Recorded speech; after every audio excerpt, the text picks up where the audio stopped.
नमस्कार दोस्तों, बहुत बहुत स्वागत है आपका आज हमारे शो पर। दोस्तों, जैसा कि आप सभी को पता है कि जो हमारा भारत देश है वो बहुत सारे रहस्यमयी मंदिरों का खजाना है। आप भारत के किसी भी कोने में चले जाइए, वहाँ पर आपको कुछ ना कुछ ऐसी जगह मिलेगी जहाँ पर ऐसे मंदिर स्थित होंगे जो अपने आप में बहुत रहस्यमयी होंगे, अद्भुत होंगे, चमत्कारी होंगे। कहीं आपको ऐसी मूर्तियाँ मिलेंगी जो बहुत रहस्यमयी होंगे, जिनके पीछे कुछ ऐसे तथ्य जुड़े होंगे जिस पर आपको विश्वास करना बहुत मुश्किल होगा। तो ऐसे ही एक मंदिर के बारे में आज हम चर्चा करने वाले हैं। तो आइए बताते हैं ये मंदिर कौन सा है, कहाँ पर स्थित है और इस मंदिर से जुड़ा हुआ क्या है रहस्य।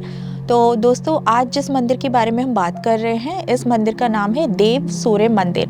ये बिहार के औरंगाबाद ज़िले में स्थित है और ये देव नामक स्थान पर है, इसीलिए इसका नाम देव सूर्य मंदिर है। चूँकि ये भगवान सूर्य का मंदिर है, इसीलिए इसका नाम देव सूर्य मंदिर रखा गया है। ये मंदिर इसलिए बहुत ज़्यादा प्रसिद्ध है क्योंकि यहाँ पर एक तो भगवान सूर्य की उपासना की जाती है और यहाँ पर भारत के कोने कोने से लोग भगवान सूर्य को अर्घ देने के लिए आते हैं जब उनकी मनोकामना पूरी हो जाती है। यहाँ पर वसंत पंचमी के 2 दिन बाद यानी कि सप्तमी वाले दिन एक विशेष पूजा का आयोजन किया जाता है, जिस पर दूर दूर से भारत के कोने कोने से लोग श्रद्धालु आते हैं और यहाँ पर एक दिन के लिए बिना नमक खाए भगवान सूर्य की उपासना करते हैं, पूजा करते हैं। ये मंदिर इसलिए बहुत प्रसिद्ध है, बताया जाता है कि इतिहास के पन्नों में जो दर्ज तथ्य है उसके अनुसार कहा जाता है कि एक बार जो राजा औरंगजेब था वो इस मंदिर को तोड़ने के लिए अपनी सेना के साथ आया था। तो जो यहाँ के स्थानीय पुजारी थे उन्होंने अनुरोध किया मंदिर ना तोड़ने के लिए औरंगजेब से, लेकिन वो बहुत ज़िद करके बैठे हुए थे, वो नहीं माने। फिर एकदम से वो मान गए और उन्होंने कहा कि ठीक है, मैं ये मंदिर नहीं तोड़ूंगा, लेकिन मेरी भी एक शर्त है कि ये जो मंदिर है ये अपने आप दिशा को बदल देगा, यानी कि इसका जो प्रवेश द्वार है वो अगर पूरब है तो वो फिर पश्चिम में हो जाना चाहिए और मैं इसके लिए आपको 1 दिन का समय देता हूँ। अगर आपके वास्तव में भगवान हैं, स्थित हैं, विराजमान हैं, तो इस मंदिर का जो प्रवेश द्वार है वो बदल जाना चाहिए कल सुबह तक। ये कह के औरंगजेब चला गया और जो मंदिर के पुजारी थे वो इस शर्त को सुनकर हैरान हो गए, दंग हो गए। उन्होंने भगवान सूर्य की पूजा करनी शुरू कर दी और भगवान सूर्य से प्रार्थना करनी शुरू कर दी कि जैसा औरंगजेब ने कहा है वैसा हो जाए, तो ये मंदिर नहीं टूटेगा। ये कह के वो लोग भी अपने घर चले गए। जब अगली सुबह आकर वहाँ के स्थानीय पुजारियों ने देखा तो मंदिर का जो प्रवेश द्वार था उसकी जो दिशा थी वो वास्तव में बदल चुकी थी। पहले ये पूर्व दिशा में था और फिर अब ये पश्चिम दिशा में बन गया था।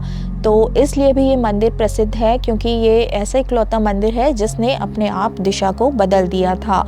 बताया जाता है कि सतयुग में एक राजा एले हुआ करते थे। वो कुष्ठ रोग से बहुत प्रभावित थे। वो जंगल में शिकार करने गए थे तो उनको बहुत भयंकर प्यास लगी। अपनी प्यास बुझाने के लिए वो घूमते घूमते इस मंदिर के पास पहुँचे और इस मंदिर के पास एक तालाब भी स्थित है।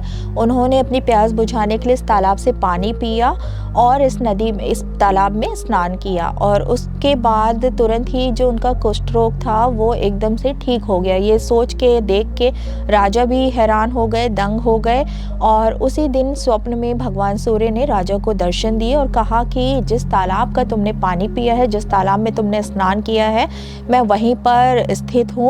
और ये सुनकर जो राजा की नींद खुली, उसने अगले दिन ही जाकर वहाँ पर मंदिर का निर्माण कार्य शुरू कर दिया और भगवान सूर्य का मंदिर बन गया।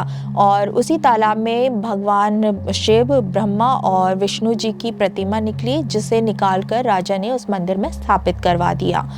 तो दोस्तों, आपको कैसा लगा इस मंदिर के बारे में जानकर, ये हमें ज़रूर बताइएगा। कि आपको पहले से इस मंदिर के बारे में पता था या नहीं, ये भी ज़रूर बताइएगा। और आप इस मंदिर में कभी गए हैं या नहीं, ये भी ज़रूर बताइएगा।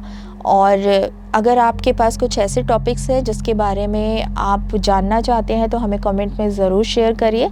जिसका भी टॉपिक हमें अच्छा लगेगा हम उसे अपनी तरफ से उपहार देंगे। तो आज के लिए फ़िलहाल इतना ही, तब तक के लिए धन्यवाद।